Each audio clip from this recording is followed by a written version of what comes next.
fine line between hatred and anger. I'll ask you a straight question. Are you angry? Yeah! Are you angry? Yeah! No, I'm bloody angry.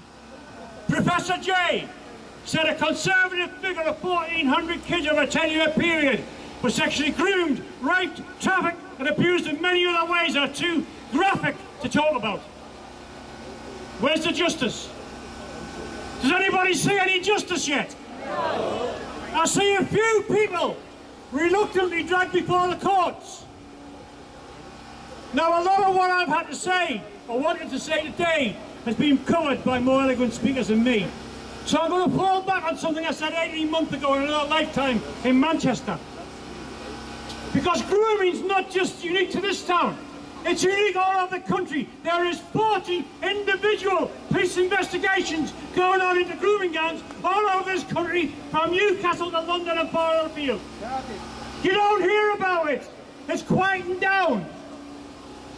But 18 months ago, it wasn't a speech I made, it was more of an appeal.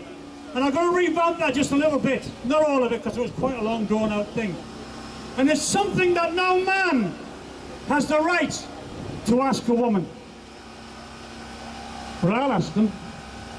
Because this hasn't been going on for 10 years, 15 years, 20 years, 25 years, 30 years at least, all over the United Kingdom and farther afield. But in the United Kingdom, the figures could be as high, and take this one, up to 1 million children, young women, sexually abused by this cult that needs squashing, and needs squashing immediately. Yeah.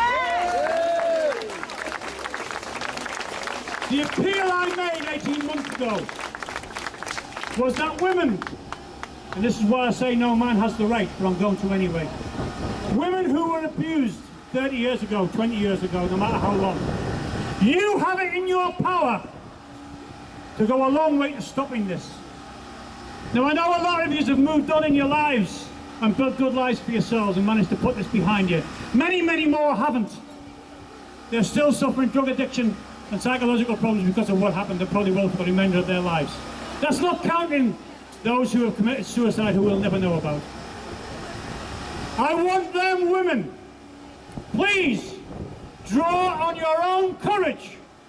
Because there's nothing stronger than a woman when she decides to make her mind up. God, I know that, I've got a strong one at home. Walk into a police station tomorrow morning, or in the near future, and name and shame them animals that abused you all them years ago. Because they're still here. They're still in the community. Some of them young Muslim men have now moved on and are elders within their chapel of rest, or whatever you want to call it. Police officers who turned a blind eye because they didn't want to be called racist have moved up the ranks. Many have come into gold-plated pensions and moved on. Social workers who turned a blind eye. But mostly left-wing councils who actively tried very hard to bury the evidence and make the victims into the enemy. Go in, name them, shame them, let them know what their communities, or let their communities know what they were and what some probably still are. Destroy their lives like they destroyed yours.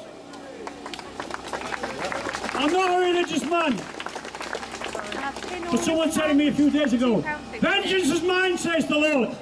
No, it's not. It's yours. You were the people that were hurt. You were the people that were abused. You were the people that were still living with the consequences. Try and get it stopped, because only when them people who turn a blind eye get dragged through the courts, even at this late date, and lose their reputations, lose their pensions, and hopefully go to prison, will them that are coming up behind them in the same jobs say, shit, there's consequences to turning the blind eye. Sorry, shouldn't have swore. But I get rather upset and passionate about it. Only then might we see some kind of inroad into stopping this. Ladies and gentlemen, your friends of Pegida, your friends of mine, I love you all to death. God bless you all for turning up. Thank you and no surrender.